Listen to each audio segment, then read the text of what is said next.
Video I will show you how can you recover your deleted Facebook page.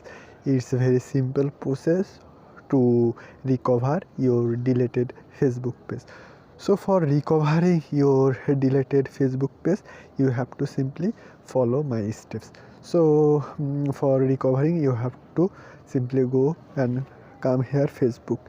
So before, if you come here before 30 day to recover your Facebook page, then you will can recover.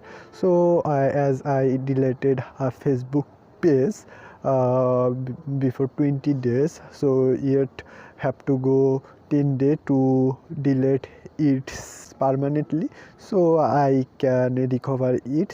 So now, so you can see here, you have to simply come here on your profile icon, and then you have to scroll down, and then you can see here see more option. You have to simply click here see more, and then you have to simply click here paste.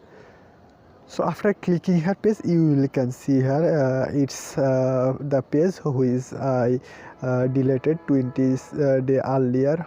So if I click here active, the page will be active. So that's how you will can active your Facebook page which you deleted before 20 days or 15 days or 25 days, but it's have to be between 1 to 30 days, then you will can recover your Facebook page easily. So this is today's video. If you have any question related to the video, you can ask me in my comment box. Thank you so much for watching the video till the end.